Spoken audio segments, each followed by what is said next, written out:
The frozen earth bit at my face, a cold metallic taste that mingled with the phantom tang of distant gunpowder and the ever-present scent of pine needles crushed by unseen boots. My breath plumed white in the pre-dawn gloom, each exhalation a cloud of vulnerability, quickly dissipated into the swirling tendrils of snow that danced off the exposed ridges, carrying with them the faintest whispers of mortality. Through the icy glass of my scope, the world narrowed, sharpened to a sliver of shattered forest, a jagged horizon line of broken trees where a German patrol, little more than blurred shadows, advanced against the bruised nascent light. Their forms, indistinct against the vast desolate backdrop, moved with a rhythm of grim determination, each step crunching on the brittle snow, a sound that, to my hyper-attuned ears, felt amplified 100-fold across the silent landscape. My finger, encased in a thin, worn glove, trembled minutely, a microscopic tremor that felt like an earthquake in my bones, threatening to betray the perfect stillness I needed, the absolute immobility that was both my camouflage and my weapon. One shot, one precise, perfectly aimed, silent shot. It wasn't just about the enemy in my crosshairs, a nameless, faceless soldier whose life would cease to be in the next heartbeat, whose existence would abruptly end in a silent collapse onto the frozen ground. It was about the 200 pairs of eyes behind me, the men depending on my hidden whisper of death to clear their path, to grant them another hour, another day of life, to shift the grim odds, however minutely, in our favor. It was about the cold, unyielding arithmetic of survival on the Eastern Front, where every life taken, every bullet spent, was a calculation against the crushing weight of the enemy, against the relentless tide of their advance, against the very real prospect of our own annihilation. And in that moment, as the vast, desolate world compressed to the frantic beat of my own heart, a drum against my ribs, echoing in my ears, I could almost hear his voice, the calm, measured tone of the man who taught me this deadly art, the legendary Ivan Sidorenko. He would have been still, utterly still, his breathing controlled to a barely perceptible whisper, his mind a steel trap, impervious to the cold, to the fear, to the immense pressure of the moment. "Patience, Pyotr." I could almost hear him whisper, his words as sharp and clear as the winter air itself. "Patience is your deadliest weapon. It allows you to become part of the earth, to watch, to learn, to anticipate, and then, only then, to strike with absolute certainty. What does it truly take, I still wonder, even now, decades later, long after the echoes of battle have faded into the silence of memory, to become a phantom in the snow, a whisper of death, a deliberate agent of oblivion, and what unquantifiable toll does such a calling demand from the human spirit, that precious, fragile thing we all cling to, that spark of humanity that flickers so precariously in the face of such overwhelming destruction? This isn't just about numbers, you see, not merely about kill counts or strategic maneuvers in some grand, abstract game of war. It's about the echo of a shot, the chilling finality of a life taken, the profound, often tragic, choices made by the men who pulled the trigger, and the indelible marks those choices leave on the soul. If this kind of story, this deep dive into the human element of history, into the raw, unvarnished truth of conflict, speaks to you, then I welcome you. Stay with me, and we'll delve deeper into the shadow life of Ivan Sidorenko, a man whose legend was forged in the harshest crucible imaginable. Before the endless snows and the bitter, constant taste of fear became my daily bread, before the world was fractured into us and them, I was just Pyotr Volkov. My world was defined by the fertile black earth near Nizhny Novgorod, a sprawling region east of Moscow where my family had tilled the soil for generations. My hands, calloused and strong, were more accustomed to the rough, splintered bark of a plow handle, the familiar weight of a scythe, or the comforting rhythm of sowing and reaping than the smooth, cold steel of a rifle. Our lives were simple then, ordered by the relentless rhythm of the seasons, the promise of the harvest, the communal spirit of the collectivized farm. We knew nothing of empires colliding, of the grand, terrible chess game played by nations on a scale that consumed continents. We heard whispers of war, of course, the distant rumbling thunder of conflicts engulfing Europe, the Spanish Civil War, the invasions of Poland and France, but it felt impossibly far away. like a grim fairy tale told by strangers in a foreign tongue, a dark story that belonged to another world entirely. We were Soviet citizens, yes, proud of our burgeoning industries, our socialist ideals, and the promise of a brighter collective future. But the military, the vast Red Army, seemed a world apart, a distant, necessary evil for defending our borders, a concept that felt abstract and remote from our daily agrarian lives. Our society was one of rapid, often brutal industrialization, a nation building its strength through immense collective effort, but one also marked by significant social upheaval, sacrifice, and the relentless demands of the state. We were all, in a way, part of a grand experiment, and the individual was often subsumed by the needs of the collective, especially when the specter of war loomed. Then, the summer of 1941 broke. Not with the warmth of the sun and the scent of ripening grain, not with the lazy hum of insects in golden fields, but with the searing, infernal heat of German panzers, their iron treads grinding across our western border, shattering the fragile peace, tearing through the fabric of our quiet lives. Operation Barbarossa, they called it, a name that would forever be etched in the collective memory of our people, a synonym for unparalleled brutality, for an invasion of unimaginable ferocity. For us, it was simply the war, the great patriotic war, a cataclysm that consumed everything. The world I knew, the quiet rhythms of village life, crumbled in days, then weeks, under the relentless, crushing weight of the enemy's advance. The radio crackled with desperate news of retreats, of cities falling, of the enemy pushing relentlessly eastward, an unstoppable tide of steel and fire that threatened to engulf the entire motherland. Our young men, myself included, barely out of boyhood, barely men, were swept into the Red Army like leaves caught in a gale, like dust motes caught in a devastating storm. There was no grand choice to be made, no patriotic deliberation. It was a matter of grim, desperate survival, of defending the Rodina, the motherland, against an enemy that sought not just victory, but annihilation, the very obliteration of our people and our way of life. The Nazi ideology, with its chilling racial supremacy and expansionist ambitions for Lebensraum, living space, viewed us, the Slavic populations, as Untermenschen, subhumans, fit only for enslavement or extermination. This wasn't just a war of conquest, it was a war of annihilation, an ideological war of unparalleled savagery, where no quarter was given and no mercy expected. We were conscripts, ordinary boys from farms and factories, hurled into an extraordinary, terrifying abyss. We were given rifles, a few days of hurried, often chaotic instruction, and then pushed towards the front, a human wave against the seemingly unstoppable tide. The sheer scale of the conflict defied human imagination. Millions of men clashed across thousands of kilometers, in battles that consumed entire armies and devoured resources at an unimaginable rate, leaving behind a trail of devastation and untold human suffering. The air itself seemed to hum with the collective dread and determination of a nation fighting for its very existence. It was amidst this chaos, in the muddy, freezing training grounds behind the rapidly shifting front lines, somewhere in the chaotic, hurried assembly lines of new regiments being formed, that I first heard hushed whispers of men like Ivan Sidorenko. Not yet the impenetrable legend he would become, not yet the figure of myth and awe, but already a name spoken with a certain reverence, a quiet respect that cut through the general despair.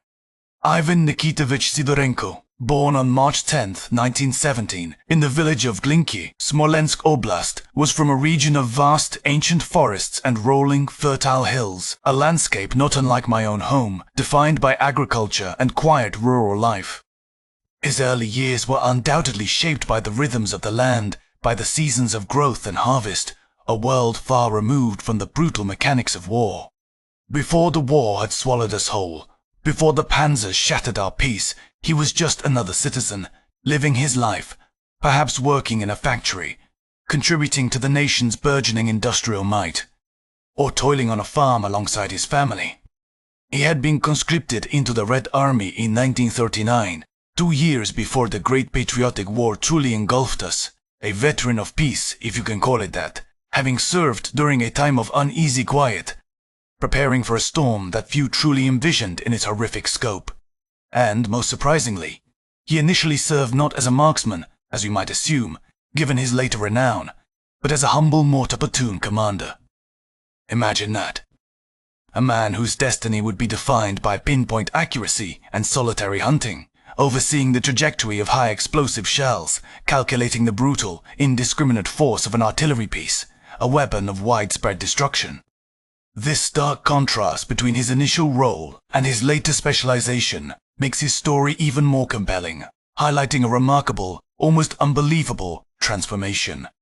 The official story, the one whispered among the ranks, the one that filtered down from the officers' tents, that spread like wildfire among us new recruits, was that his singular talent wasn't discovered on the bloody, chaotic battlefield, amidst the roar of guns and the cries of men, but in the mundane, repetitive grind of training. During mortar practice, I heard, where he was supervising his men, overseeing their drills and ensuring their proficiency, he'd pick up a standard rifle, almost idly, as if just passing the time, as if seeking a distraction from the heavy thud of the mortars. And then, he would consistently hit targets that others barely saw, targets beyond the effective range of common riflemen, targets that seemed to vanish against the distant landscape. A natural eye, they said, a preternatural gift for observation, a hand as steady as a rock, a mind that instinctively calculated distance, wind, and trajectory with an uncanny precision. It wasn't a choice for him, not in the way one chooses a profession or a career path. It was a calling born out of sheer, desperate necessity, a recognition by his astute superiors that this ordinary man possessed an extraordinary gift, a gift that the motherland desperately needed in those early, desperate days when every life, every bullet, every act of defiance mattered with the weight of an entire nation. The Red Army, always valuing marksmanship as a fundamental skill, and understanding its tactical implications even before the war had fully erupted, quickly identified such rare talents and moved to cultivate them. They understood that in the vast, open spaces of the Eastern Front, where lines could stretch for hundreds of kilometers and engagements were often fluid and sprawling, a single, precise shot could alter the course of a local skirmish, eliminate a key enemy officer whose removal might halt an entire advance, or demoralize an entire unit, sowing chaos and fear. He was transitioned from the blunt force of a mortar crew, a unit that delivered indiscriminate destruction, to the surgical precision of a sniper. He was to become, they hoped, a phantom in the snow, a silent, deadly force against the encroaching darkness, a weapon of pinpoint accuracy in a war of overwhelming numbers. His development as a sniper was a testament to rigorous training and relentless practice, honing his natural aptitude for dedication, pushing the boundaries of human precision. The core concepts of his significance were rooted in his combat performance, not just accumulated kills, but a tangible contribution to the Soviet war effort, demoralizing enemy troops and incapacitating vital enemy assets, a silent, devastating disruption. The Eastern Front, I quickly learned, was unlike any other theater of war known to man, a crucible of unimaginable suffering and unparalleled scale. It wasn't the claustrophobic hedgerows of Normandy, where every meter was a bloody, desperate crawl, or the shifting, scorching sands of North Africa, where the sun itself was an enemy. This was a land of vast, unforgiving plains that stretched to the horizon, seemingly endless, offering little cover, demanding immense courage in the face of open exposure. It was a land of dense, ancient forests where shadows clung like ghosts, where every tree could conceal a threat, and where the silence was often more terrifying than the noise of battle. And, perhaps most profoundly, it was a land defined by brutal, soul-crushing winters that froze the very marrow in your bones, that turned the landscape into an alien, hostile world.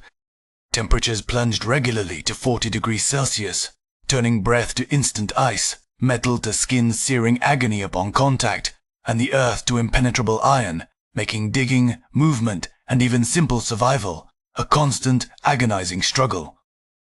The very air was a weapon, biting, stinging, threatening frostbite and hypothermia with every exposed inch of skin.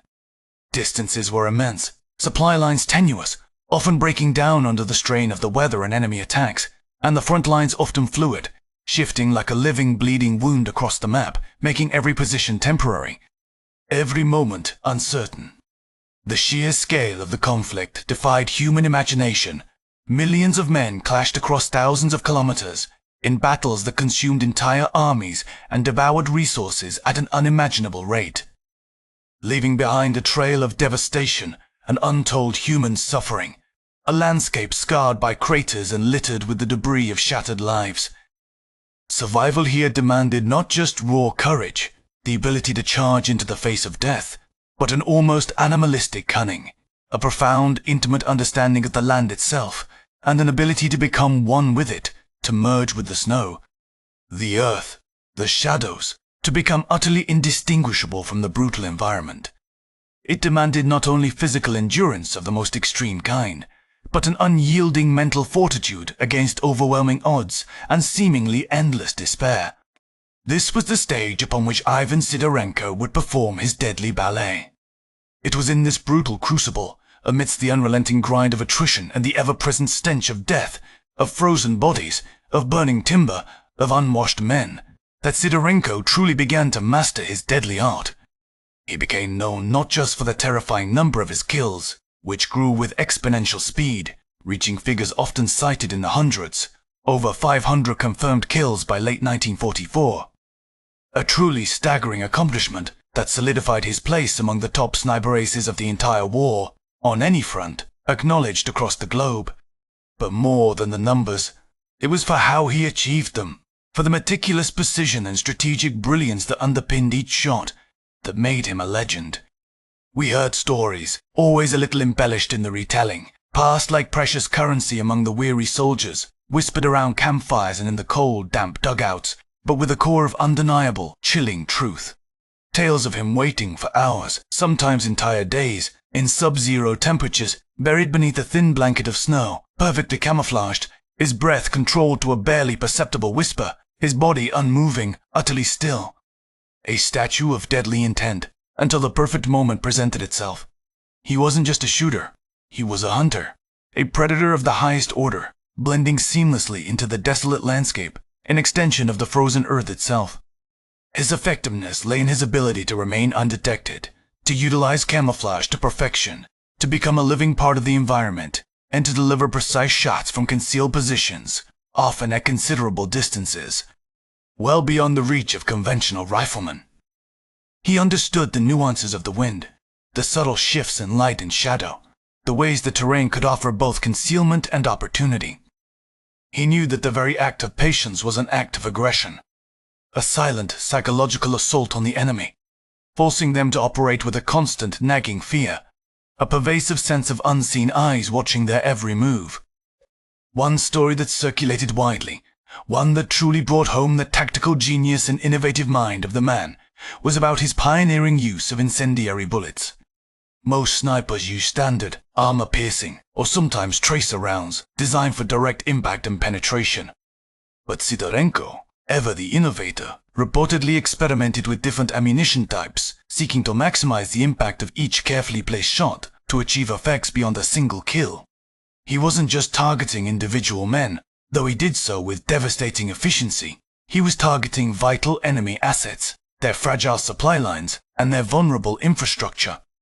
We heard of him using these special rounds to ignite German fuel tanks, transforming enemy convoys and forward supply depots, vital hubs of their logistical network, into fiery, chaotic infernos that blazed against the stark, white landscape. Imagine the audacity, the profound precision required to hit a small fuel port or a vulnerable engine from hundreds of meters away, in the swirling snow, in the biting wind, knowing that a single spark, a single, perfectly placed projectile, could cause a massive explosion, disrupting an entire operation, halting an advance, or starving an entire frontline unit of the fuel, ammunition, or food it desperately needed. It wasn't about the single kill then, but about the cascading effect, the widespread disruption it caused to the enemy's advance, the cold, grim comfort it brought to our shivering, retreating lines, knowing that the enemy too was suffering, was being hampered, was being bled dry by an unseen hand. This was a testament to his intelligence, his ability to think beyond the immediate target, and understand the broader strategic implications of his actions, to leverage his individual skill for maximum collective impact. He didn't just pick off common soldiers either. His targets were often high-value personnel, individuals whose elimination would cause disproportionate damage to the enemy's operational capabilities, officers whose removal would leave a unit leaderless and confused. Their chain of command fractured, radio operators who maintained vital communications, whose silence could isolate an entire company, or machine gunners whose heavy, sustained fire could pin down an entire company and halt an advance, turning a breakthrough into a bloody stalemate. He understood the enemy's psychology, their chain of command, their vulnerabilities, their habits. Take out the commander, and the unit loses its head, its cohesion fractured, often resulting in panic, disorientation, or a slow, agonizing paralysis of action. Take out a machine gunner, and an entire flank, previously impenetrable, suddenly becomes vulnerable, ripe for assault, opening up avenues for our own attacks. For Sidorenko, it wasn't just about the mechanics of the shot, the precise alignment of sight and target. It was about understanding the intricate dance of the battlefield, the enemy's strategic and psychological vulnerabilities, and becoming an invisible force, a silent, surgical blade that carved away at their strength, demoralizing them one precise shot at a time. He was a master of camouflage, melting into the landscape, a ghost emerging from the snow and shadows only to deliver death, then vanish once more, leaving behind only the cold dread of his unseen presence, the lingering question of who's next. His preferred weapon was the Mosin Nagant, a rugged, reliable, and surprisingly accurate bolt-action rifle, a true workhorse weapon, but in his hands, it was transformed into an instrument of unparalleled precision, an extension of his will, a tool of grim artistry. He'd pair it with the simple but effective PU scope, a telescopic sight that, for him, became not just a lens, but a window into the enemy's soul, revealing their habits, their fears, their fatal mistakes, and ultimately, their demise. This combination of robust, reliable technology and unparalleled human skill, honed to perfection, made him a force to be reckoned with, a truly formidable adversary. He wasn't just a killer, he was a meticulous strategist, a battlefield philosopher, a patient, calculating intellect.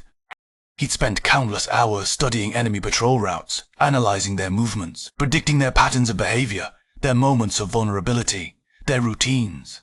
He'd dig his hides, often alone for extended periods, sometimes for days, enduring the gnawing cold and gnawing hunger, sometimes with a trusted spotter who would observe and relay information, meticulously arranging branches, snow, earth, and whatever natural debris was available to become utterly one with the environment, indistinguishable from a fallen log or a snowdrift. He understood that a hide was not merely a place to shoot from, but a sanctuary, a laboratory for observation, a strategic point for reconnaissance, and a potential escape route. Patience, that was his greatest weapon, he often said, his voice calm, almost detached. Not the hot, impulsive courage of a charging infantryman, driven by adrenaline and the collective will of his comrades, but the cold, calculating, almost inhuman patience of a spider in its web, waiting for the fly to stumble, for the moment of perfect vulnerability. It was a patience born of necessity, of the understanding that a single, rushed movement, a misplaced breath, a glint of metal, could cost him his life, and more importantly, deprive the motherland of a valuable asset, a silent guardian. In those early, desperate years of the war, as the Germans pushed deeper and deeper into our sacred land, burning, pillaging, destroying, men like Sidorenko became not just valuable, but vital. The vast front lines often became static for prolonged periods, bogged down in brutal trench warfare or prolonged defensive stands, often in the dead of winter. In such conditions, a single, well-placed sniper could inflict disproportionate damage, demoralize the enemy's morale to an almost unbearable degree, and force them to operate with a constant, nagging fear, a pervasive sense of being hunted, turning every step, every glance, into a potential fatal mistake. They were psychological warfare assets as much as deadly marksmen, tying up entire platoons, sometimes entire companies, with the mere threat of their presence, forcing them to dedicate valuable resources, manpower, and time to hunt an unseen, elusive enemy. His kill count, it was rumored, was nearing the hundreds by late 1942, a number that seemed almost mythical, impossible, to us ordinary soldiers fighting for every meter of frozen, blood-soaked ground.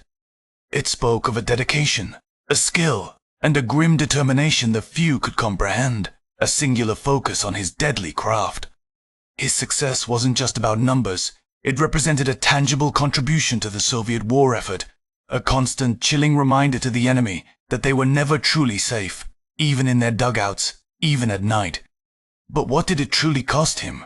This relentless, meticulous, almost ritualistic act of taking life? That's the question that gnawed at me, that echoed in the quiet corners of my own mind long before I ever had the privilege, or perhaps the burden, of meeting the man himself. We, the common infantry soldiers, fought in waves, in desperate, suicidal charges, in the collective roar and chaos of battle. Our kills were often impersonal, fleeting moments lost in the indiscriminate maelstrom of explosions, machine gun fire, and the desperate shouts of men. We often fired into the mass, rarely seeing the individual face of the enemy, rarely contemplating the distinct life we might have ended, the hopes, dreams, and fears of the man who fell. But a sniper looks his target in the eye, even if through the cold, magnifying glass of a scope. Each kill is deliberate, a singular act of extinguishing a life, a choice made with profound intent, with calculated precision. It is an act of creation in its own way, the creation of a void, a sudden absence, a life ended by one's own hand. Does the weight of that accumulate, piling up like the corpses on the frozen earth, each one a specific memory, a distinct shadow that follows you through the waking hours and into the restless nights? Does it leave an indelible, inescapable mark on the soul, a shadow that never truly lifts, a stain that no amount of time, no measure of peace, no amount of post-war work can fully erase? I often pictured him, Ivan Sidorenko, alone in his hide after a successful shot, the silence descending once more, broken only by the whispers of the wind or the distant rumbling of the front. Was there a flicker of triumph, a grim satisfaction in the perfect execution of his duty, in the knowledge that he had fulfilled his deadly purpose, that he had contributed to the motherland's survival? Or was there just the cold, hollow emptiness of another life ended, another number added to the ledger, another soul sent into the icy void, leaving him feeling more hollow, more distant, more isolated from the rest of humanity? Did he ever see the faces of the men he killed in his sleep, haunting his dreams like specters, their final expressions imprinted upon his waking mind, replaying the moment of impact, the silent fall? The propaganda posters, plastered on every wall, in every train station, depicted snipers as unwavering heroes, granite-jawed and fearless, symbols of Soviet might and resilience, the embodiment of an iron will. They were the embodiment of national pride, justification for the immense sacrifices demanded by the war, perfect, unblemished instruments of righteous vengeance. But what was the truth, the quiet, unspoken truth behind the legend? What did the man himself feel, alone with his conscience and his rifle, in the vast, indifferent wilderness of the front, under the endless, watchful sky, burdened by the terrible solitude of his calling? These are the questions that define the true cost of heroism in such a brutal conflict, the hidden price of a life lived at the edge of death, delivering it with such chilling precision. The war, with its relentless, unforgiving brutality, demanded a profound desensitization from all of us. To survive, to continue fighting day after day, to endure the constant threat of death and the witnessing of unimaginable suffering, we had to compartmentalize, to see the enemy not as individual human beings, but as them, as an abstract obstacle, a dehumanized threat, a faceless force, a mere target. We had to push down the natural human empathy, the recognition of shared humanity, the understanding that the man in our sights had a family, hopes, fears, a life that mirrored our own, just like us. For a sniper, this desensitization must have been even more profound, even more necessary. Yet paradoxically, their work was so intimately personal. Every kill was a direct, deliberate act of extinguishing a life, a family potentially broken, a story cut short, a future irrevocably denied. It wasn't the spray of a machine gun, or the indiscriminate explosion of a shell, where the responsibility felt diffused among 1,000 flying fragments. It was the targeted, precise end of one specific life, chosen and executed with cold intent. For Sidorenko, This was the grim arithmetic of survival for his own people, for the very existence of the motherland. He was a weapon, yes, a precision instrument of war, but a human one, with a mind that processed each cold, deliberate act, each life taken, each responsibility borne. How does one reconcile extreme, almost superhuman skill with extreme, absolute destruction? It's a question that has no easy answer, a moral knot that binds the soul in an inextricable tangle. I can only imagine the moments of reflection, the quiet hours under the vast, uncaring sky, where the cold statistics of kills would give way to the echoes of individual shots, the phantom thud of bodies hitting the frozen earth, the silent screams that only the killer might hear in the depths of his own mind. Perhaps for him, the immense pressure of the war, the desperate, existential need to stem the tide of invasion, to defend our homes, our way of life, our very future, provided a kind of psychological shield, a justification that allowed him to continue. The enemy was at our gates, destroying our cities, slaughtering our people, committing unspeakable atrocities, driven by an ideology of annihilation that left no room for compromise or mercy. Every bullet fired by Sidorenko was, in his mind, a bullet that saved a Soviet life, a contribution to our ultimate, hard-won victory, a defiant act against utter devastation. This was the burden, the unspoken weight carried by all soldiers, but magnified, I believe, for the men who hunted alone, meticulously, deliberately, knowing the direct consequence of their actions, the direct impact of their decision. He embodied the brutal, horrifying reality that war forces ordinary men to commit extraordinary, often horrific acts for what they believe is the greater good, for the survival of their nation, their families, their very civilization. His success was celebrated, his name revered. But I doubt anyone truly understood the immeasurable price he paid in the quiet, haunted chambers of his own mind, the deep, silent wounds that no metal could ever heal. He was celebrated as a hero, but his heroism was etched in blood, solitude, and perhaps a profound and eternal silence that would follow him long after the war's end. The tide of the war, as if by some divine intervention, or perhaps simply the relentless grind of Soviet manpower and industrial might, began to turn in 1943, slowly, painfully, but undeniably. After the crushing defeat at Stalingrad, a turning point etched forever into the bedrock of Soviet history. A battle fought with such desperate ferocity that it became a symbol of national will. The seemingly invincible German war machine began its long, agonizing retreat. The Red Army, battered, bled, but ultimately unbowed, began to push the invaders back, meter by agonizing meter, across the scarred and devastated landscape of our motherland, leaving behind a trail of ruined towns and liberated villages. It was in this shifting, hopeful yet still brutally violent landscape, in late 1944, that fate, or perhaps the grim, pragmatic logic of war, finally caught up with Ivan Sidorenko, but in a different way than most. He was wounded. Not mortally, not in a final, glorious blaze of combat, not in a heroic last stand, but seriously enough to take him out of the direct line of fire. It was a severe injury to his leg, sustained during a particularly fierce skirmish, a moment of chaos amidst his usual precision. An injury that, for many, would have meant the end of their contribution to the war effort. A medical discharge, and a return to civilian life, a chance to escape the endless cycle of violence, to rebuild what remained of their shattered lives. But for Sidorenko, a man so deeply intertwined with the war effort, it was a new beginning, a pivotal shift, and for men like me, a stroke of profound, unexpected luck, a chance to learn from a living legend. By this time, his legend had grown exponentially, almost mythical in its proportions, a whisper of awe that traveled through the ranks.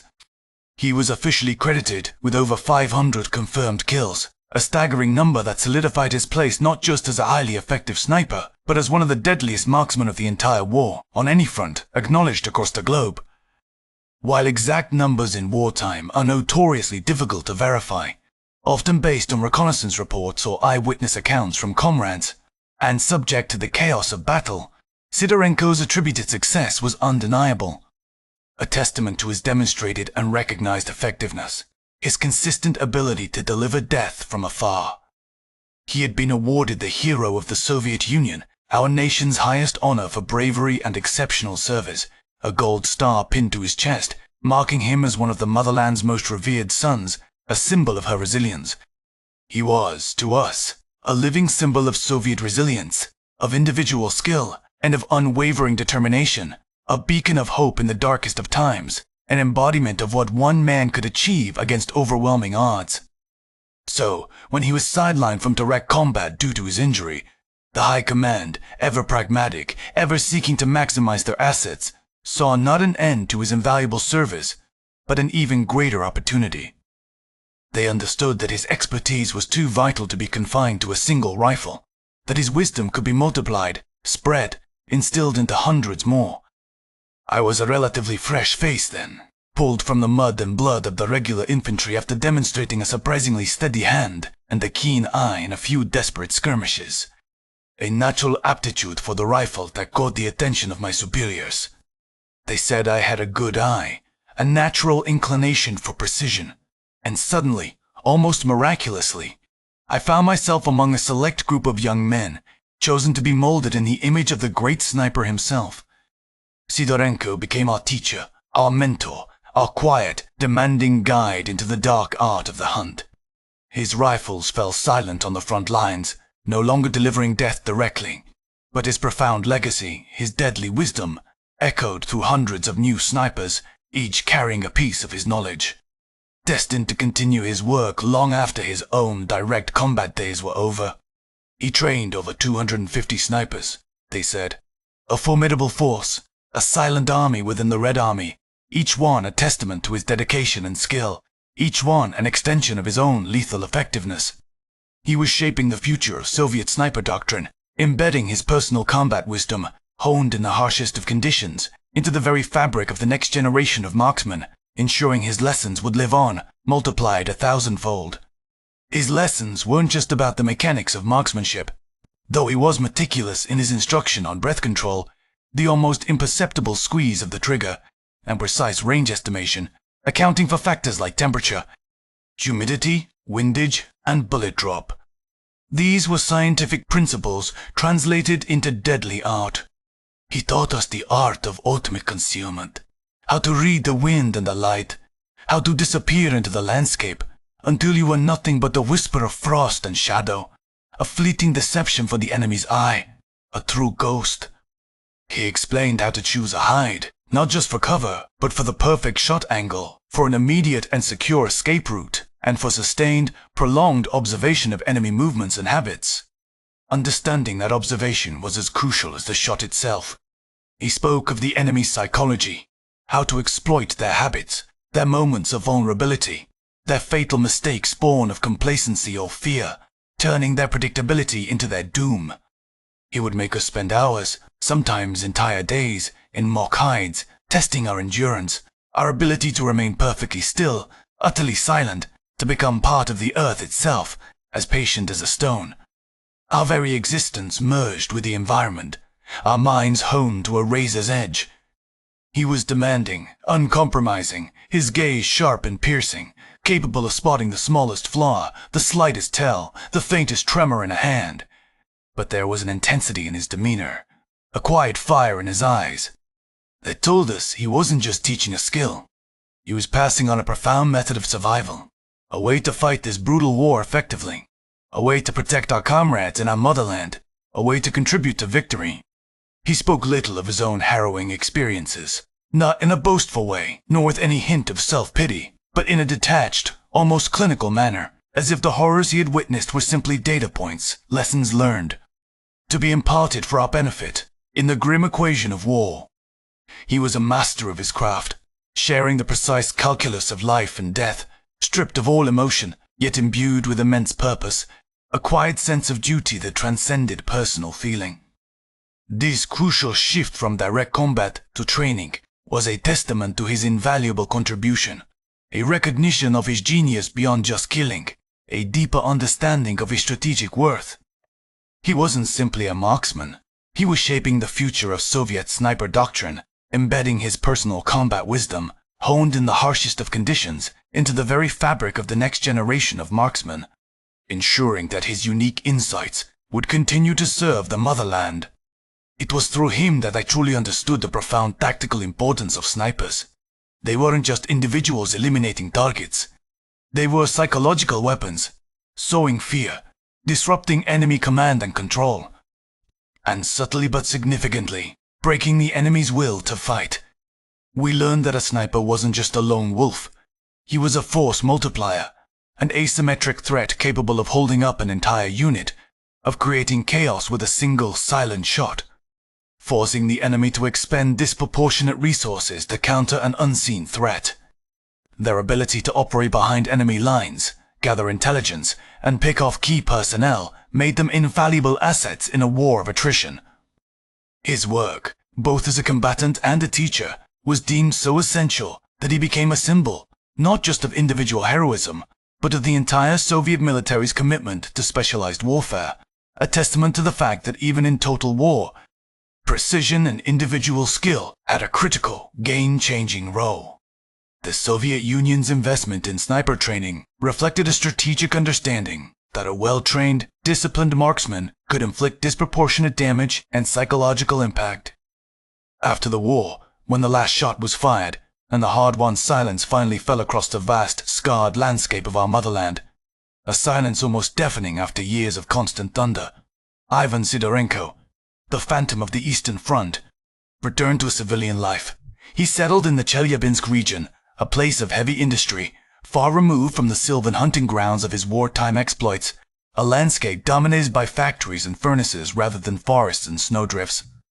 He worked as a foreman in a factory, perhaps overseeing the production of steel or heavy machinery.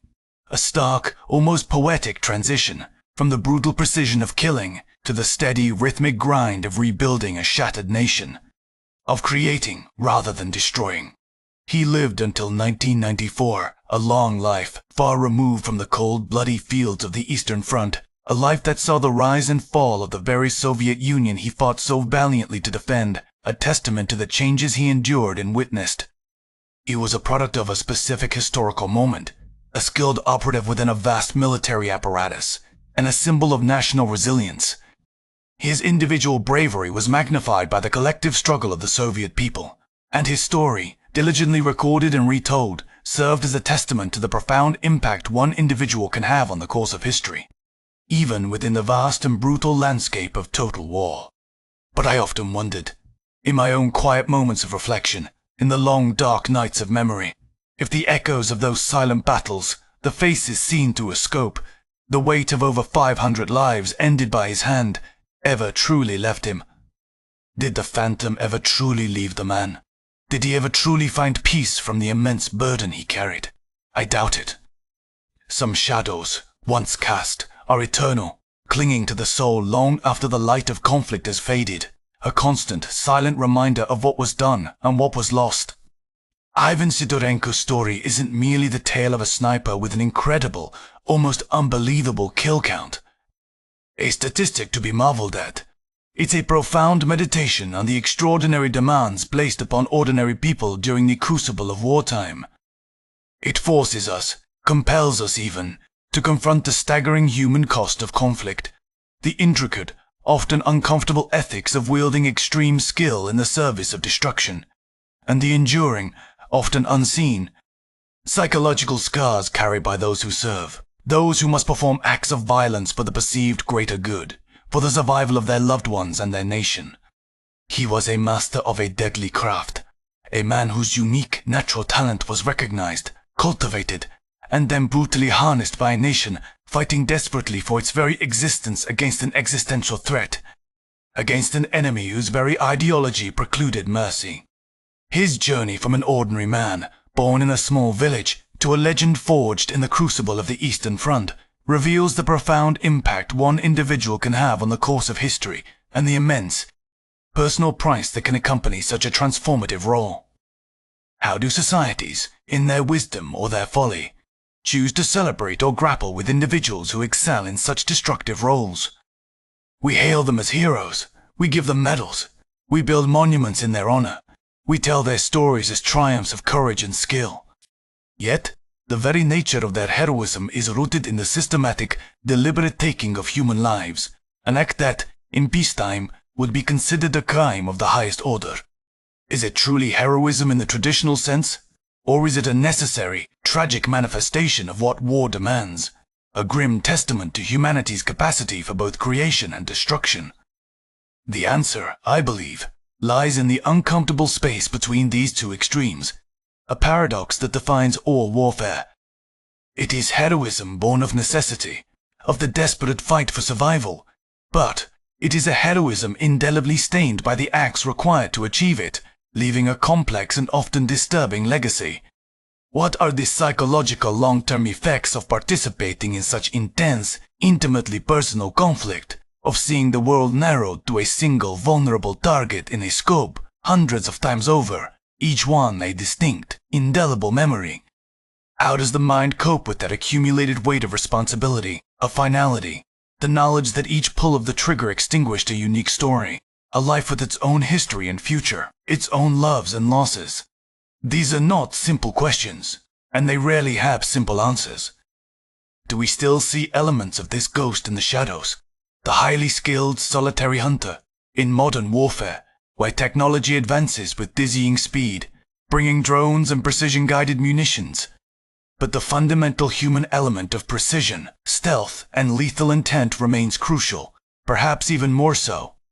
Modern conflicts, though different in scale and technology, still rely on individuals with extraordinary skills, individuals who are asked to perform acts of extreme violence, often with similar psychological tolls.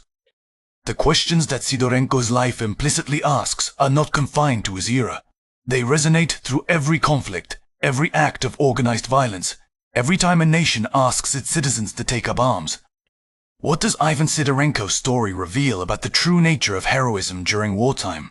And how do we balance our admiration for extraordinary skill with the grim, undeniable reality of its application, of the lives extinguished? It forces us to look beyond the simplistic narratives of good versus evil, and acknowledge the profound moral complexities that define warfare and the individuals caught within its grasp. Individuals who are often both victims and agents of destruction. His story, and the stories of countless others like him. The nameless infantryman who charged bravely into machine gun fire, the desperate tank driver whose vehicle became a fiery coffin, the fearless pilot who soared into enemy skies, the medic who risked everything for a wounded comrade, reveal the profound paradoxes inherent in all warfare.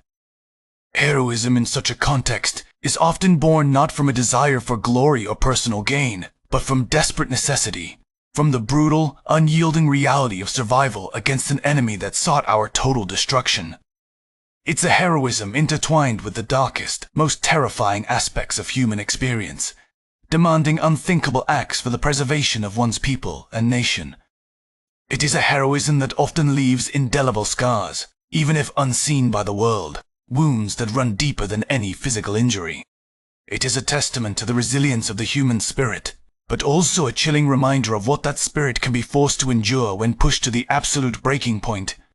What does Ivan Sidorenko's journey, from an ordinary man to a legend forged in the crucible of the Eastern Front, truly reveal about the nature of heroism during wartime? And how do we balance our admiration for extraordinary skill with the grim, undeniable reality of its application, of the lives extinguished?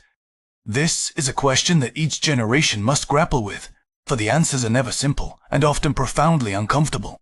If you've made it this far into the journey with me, into the cold, silent heart of the Eastern Front, into the life of a man who mastered death, who became a ghost in the snow, then truly, thank you. Your willingness to engage with these deep, often uncomfortable aspects of history, to look beyond the surface and delve into the human cost, means a great deal. If you're enjoying this kind of storytelling, this delve into the personal struggles and profound moral complexities within grand historical events, where history is not just names and dates, but a living, breathing testament to human experience, I'd be honored if you consider joining us.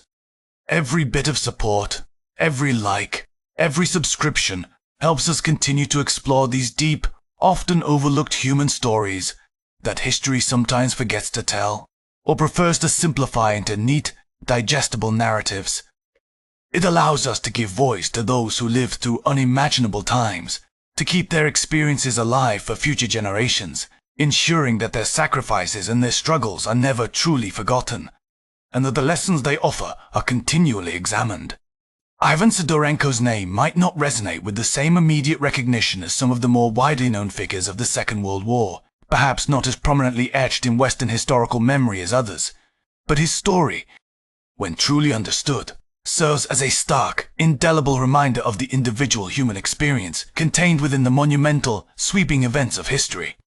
He was a master of his craft, a man whose unique talent for precision and patience was honed to an almost terrifying perfection, a skill developed in the harshest possible laboratory of war.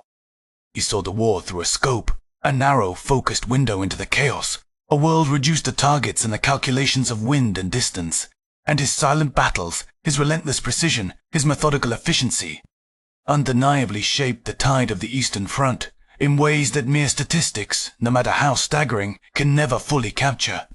He was a weapon, yes, forged in the crucible of conflict, tempered by cold and death, but also a man, burdened by the terrible necessity of his calling, by the weight of every life he ended, a weight he carried for decades after the guns fell silent. His life, from the quiet, pastoral fields of Smolensk, where he learned the rhythms of the earth, to the brutal, frozen front lines where he became a living legend, an invisible force of destruction, and finally, to the quiet, rhythmic grind of a factory floor in a rebuilt nation, encapsulates the profound, often hidden, sacrifices made by an entire generation, by countless individuals whose names may never grace the history books, but whose contributions were no less vital. If this journey through the eyes of a soldier, into the chilling legend of a ghost in the snow, if the quiet contemplation of Ivan Sidorenko's life and legacy moved you, I'd love for you to like this video. Share it with others who appreciate history, and comment below with your thoughts. What aspects of Ivan Sidorenko's personal journey resonated with you the most, and why? Do you think the term hero fully captures the complexity, the moral ambiguity, and the profound personal cost of a sniper's role in a war like the Great Patriotic War? And how do you think individuals like Sidorenko, and indeed all those who fought, processed the extraordinary, often horrific, reality of their wartime experiences in the years that followed? Your engagement helps these vital stories find new audiences and keeps the memory of these profound human experiences alive, ensuring that their sacrifices and their struggles are never truly forgotten, and that the lessons they offer are continually examined. And please, don't forget to subscribe and turn on the notification bell so you're here for the next one, as we continue to unearth the hidden narratives, the personal triumphs and tragedies that lie beneath the grand tapestry of history, bringing them to light, honoring the individuals who lived them, and reflecting on the timeless lessons they offer. Until then, remember the quiet men, the ghosts who walked among us, who shaped the world from the shadows and whose echoes still resonate through time. The Red Army's focus on marksmanship was not an arbitrary decision, but a deeply ingrained aspect of its military doctrine, particularly in the lead-up to and during the Second World War. Long before the brutal realities of the Eastern Front materialized, Soviet military theorists understood the potential of skilled riflemen. Marksmanship was seen as a fundamental soldiering skill, foundational to effective infantry combat. This emphasis was woven into pre-war training, with sharpshooting competitions and civilian rifle clubs being common. The belief was that a nation of skilled marksmen would be a formidable force. When Operation Barbarossa unleashed the full might of the German war machine, the need for precision and individual effectiveness became even more acute. In the vast, sprawling battlefields of the East, where lines could be fluid and engagements often devolved into smaller, desperate skirmishes, a single, well-placed shot could have a disproportionate impact. It could disrupt enemy formations, eliminate critical personnel, or simply instill a pervasive fear that would slow advances and degrade morale. The sheer scale of the conflict, with millions of men clashing across thousands of kilometers, meant that individual acts of bravery and skill, when multiplied, could contribute significantly to the broader war effort. This was the environment in which Sidorenko's talents were not just discovered, but actively nurtured and then deployed with devastating effect. His emergence was a testament to both his innate abilities and the Red Army's foresight in cultivating such specialized skills. The development of military technology, while seemingly a backdrop, played a direct role in enhancing the sniper's effectiveness. The Mosin Nagant rifle, particularly the 9130 model, became the iconic weapon of the Soviet sniper. It was a robust, reliable bolt-action rifle, capable of good accuracy, especially when paired with an optical sight. The PU scope, though relatively simple by modern standards, provided the magnification and clarity needed for precision shooting at extended ranges. Sidorenko, like other top snipers, would have understood his weapon intimately, treating it not just as a tool, but as an extension of his own body and will. He would have known its quirks, its capabilities, and its limitations. Beyond the rifle itself, advancements in camouflage techniques, born out of necessity and ingenuity, allowed snipers to virtually disappear into the harsh landscapes of the Eastern Front. Whether it was the simple application of white sheets in winter, or the meticulous arrangement of natural debris, the ability to blend seamlessly into the environment was paramount for survival and success. Snipers also had to contend with the increasing sophistication of enemy reconnaissance, from aerial observation to improved ground patrols, meaning their concealment had to be almost perfect. The battle was not just against the visible enemy, but against detection itself. This constant high-stakes game of hide-and-seek demanded extraordinary patience and discipline. The psychological toll of a sniper's life is often understated. Unlike the chaotic, often impersonal violence of mass infantry engagements, the sniper's kill is a singular, deliberate act. Each target is observed, tracked, identified, and then individually eliminated. There is no anonymity in the act, no diffusion of responsibility within a charging line. It is a direct, personal confrontation, albeit through the lens of a scope.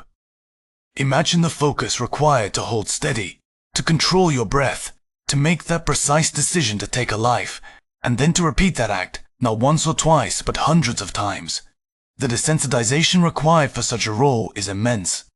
To function, a sniper must view the enemy not as individuals with lives and families, but as targets, as obstacles to be removed. This dehumanization is a survival mechanism, a necessary psychological barrier against the overwhelming weight of what they are doing. Yet, even with this barrier, one has to wonder about the moments of quiet reflection. Do the faces seen through the scope linger? Do the memories of the perfect shot, or perhaps the less perfect ones, replay in the mind's eye?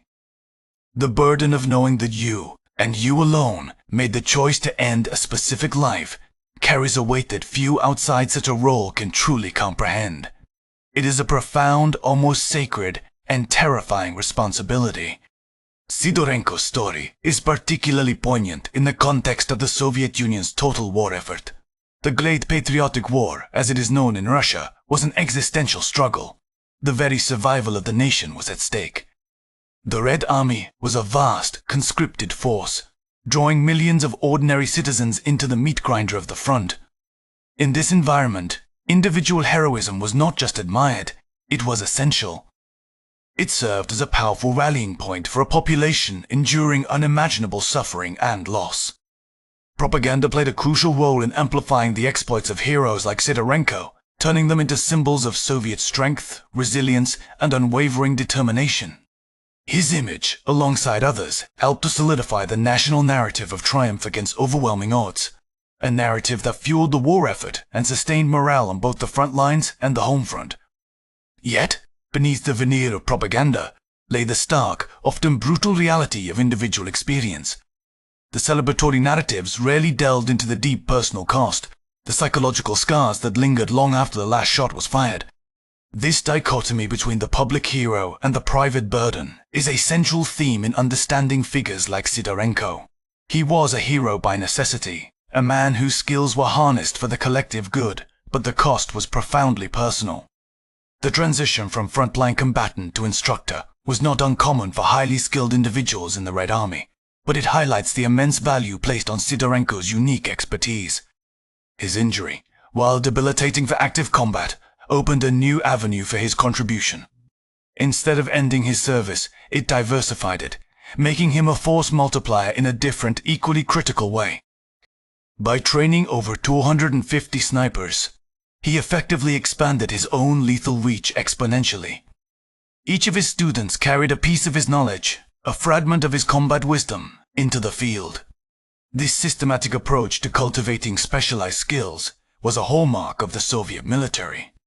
They understood that a highly effective sniper, rather than being a rare anomaly, could be a model, their techniques distilled and imparted to a new generation. This created a lasting legacy, embedding his methods and philosophy into the very doctrine of Soviet sniping. His role as a teacher was arguably as impactful as his combat service, ensuring that the lessons learned in the harshest crucible of war were not lost, but instead propagated, strengthening the Red Army's capabilities for the remainder of the conflict and beyond. Even after the war, the echoes of his experiences must have lingered. His return to civilian life, working as a foreman in a factory, symbolizes a desire for normalcy, a stark contrast to the extraordinary violence of his past. The rhythmic grind of industry, the creation of tangible goods, must have been a profoundly different experience from the methodical destruction he mastered on the front. He lived a long life, witnessing monumental shifts in the world, including the eventual dissolution of the very Soviet Union he fought to defend. But the quiet spaces of a long life can often amplify the memories of intense periods. One wonders about the conversations he didn't have, the stories he didn't share, the moments of solitude where the phantom of his wartime self might have reappeared. The concept of moral injury in veterans, the psychological wounds that stem from actions committed or witnessed that violate one's moral code, resonates deeply with a sniper's experience. While his actions were undeniably in defense of his homeland, the sheer number of lives he ended, the deliberateness of each act, could not have left him untouched. His legacy, therefore, is not just one of martial prowess, but also of the profound and often hidden human cost of war, a cost borne silently by individuals long after the guns fall silent. His story compels us to look beyond simplistic notions of good and evil, heroism and villainy. War is a complex tapestry woven with threads of desperation, sacrifice, brutality, and profound human resilience. Ivan Sidorenko embodies this complexity. He was a man of extraordinary skill, harnessed for a devastating purpose. His life, both on and off the battlefield, serves as a powerful reminder that history is not just a collection of dates and grand narratives, but a mosaic of individual human experiences, each one a unique story of survival, choice, and enduring consequence. The questions his life raises about the nature of heroism, the psychological burden of combat, and the enduring impact of violence are timeless. They are questions we must continue to ask, not to judge, but to understand, to learn, and to ensure that the profound lessons of human history, particularly from conflicts as devastating as the Eastern Front, are never forgotten. By engaging with stories like Sidorenko's, we honor not just the hero, but the human being, and we gain a deeper appreciation for the true, multifaceted cost of freedom and survival. The Eastern Front was truly unique in its sheer, uncompromising brutality and scale. It was a conflict of ideologies, where the Nazi regime sought not just military victory, but racial extermination and the enslavement of entire populations. This understanding of an existential threat fueled the Soviet Union's desperate, unyielding resistance. It transformed the war into the Great Patriotic War, a fight for the very soul of the motherland. This ideological ferocity on both sides meant that the conflict was fought with an intensity and disregard for human life rarely seen in other theaters of World War II. Civilian populations were targeted, scorched earth tactics were employed, and atrocities were committed on a scale that beggars belief. Within this maelstrom, individual soldiers like Sidorenko were not merely cogs in a machine. They were individual bulwarks against an enemy determined to wipe them from existence. Their actions, born out of a profound will to survive and defend, took on a deeper meaning, imbued with the desperate hope of an entire nation. His individual bravery was magnified by the collective struggle of the Soviet people, and his story, diligently recorded and retold, served as a testament to the profound impact one individual can have on the course of history, even within the vast and brutal landscape of total war. The training that forged snipers like Sidorenko, and later, the training he himself provided, went far beyond mere target practice. It was a holistic discipline designed to create perfect instruments of precision and stealth. Imagine countless hours spent not firing a single shot, but observing, analyzing, waiting.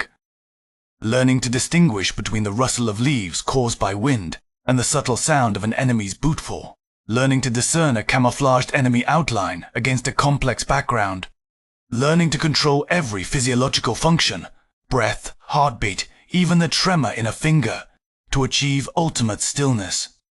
Understanding the intricate dance of ballistics, how gravity affects a bullet over distance, how wind drifts it, how temperature and air density can subtly alter its path. These were not abstract calculations, but vital, moment-to-moment decisions made under immense pressure, with lives hanging in the balance. The terrain itself became an ally or an enemy. A sniper had to understand how snowdrifts formed, where shadows would fall at different times of day, how to use natural contours for concealment and movement. It was a mental chess game, played out in the harshest physical conditions imaginable, a testament to human adaptability and cunning in the face of absolute peril. Sidorenko's effectiveness as a sniper also had a profound, often overlooked intelligence-gathering component. Operating often behind enemy lines or on static fronts, a sniper was uniquely positioned to observe enemy movements, troop concentrations, fortifications, and supply lines. Every observation, every pattern identified, could be relayed back to command, providing invaluable tactical intelligence that could shape larger operations. The elimination of a high-value target, such as an officer or a radio operator, was not just about removing a threat, it was about disrupting the enemy's ability to communicate, to command, to coordinate. This created confusion, slowed their operations, and created windows of opportunity for Soviet advances. In a war of attrition where every advantage counted, the sniper's dual role as a precision killer and an unseen scout was immensely powerful. Sidorenko mastered this dual role, demonstrating a comprehensive understanding of battlefield dynamics that went far beyond mere marksmanship. He was an integral part of the Red Army's strategy, a silent, surgical tool wielded with devastating effect. The human element of warfare, particularly the enduring psychological aftermath, is a theme that often gets overshadowed by the grand narratives of victory and defeat. For a sniper, the specific nature of their combat, the intimate, deliberate act of taking life, can lead to unique forms of psychological stress. The constant vigilance, the prolonged periods of isolation, the sustained focus on targets that are unmistakably human, all contribute to a burden that does not simply vanish when the war ends. While official records might list confirmed kills, the internal ledger of a sniper's mind might record something far more complex, not just numbers, but the echoes of faces, the precise moments of impact, the silent judgment of a conscience. Sidorenko's long post-war life, while seemingly peaceful, surely contained quiet struggles. How did he process the immense scale of what he had done? Did the skills he honed for destruction ever find a peaceful outlet? These are not questions with easy answers, but they are crucial for understanding the full story of individuals like him. They remind us that the cost of war is not just measured in lives lost on the battlefield, but in the unseen wounds carried by those who survive, wounds that can linger for decades, shaping their lives in profound and often silent ways. His legacy, therefore, extends beyond the impressive statistics and military accolades.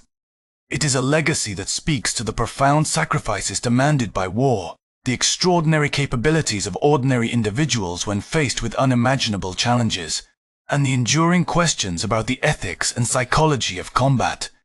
Ivan Sidorenko's name remains etched in the annals of military history, a testament to the enduring power of individual valor in the face of overwhelming adversity.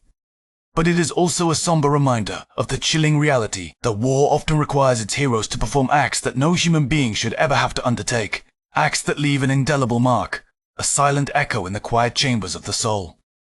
He served his motherland with unparalleled dedication and skill, and in doing so, became a crucial, if silent, force in one of the most brutal conflicts in human history.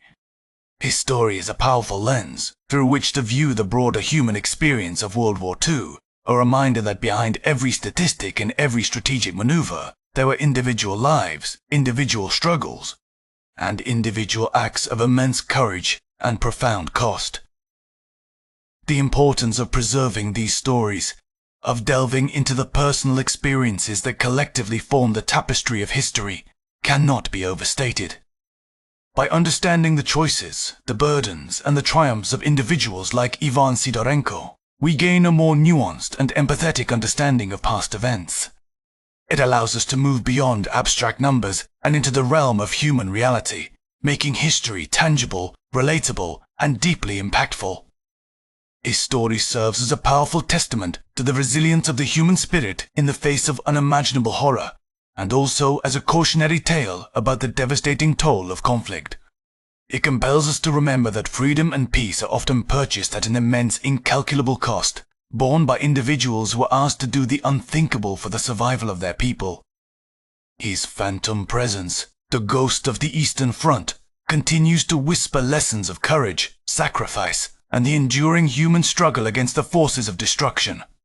And in those whispers, we find not just history, but a reflection of ourselves, and a profound understanding of what it means to be human in the shadow of war. This commitment to bringing these deeper, more personal historical narratives to light is something we value greatly. Thank you for joining this journey, for taking the time to consider the multifaceted life and legacy of Ivan Sidorenko. Your engagement with these complex historical figures and the challenging questions they raise is what truly keeps these stories alive and ensures that the lessons of the past continue to resonate.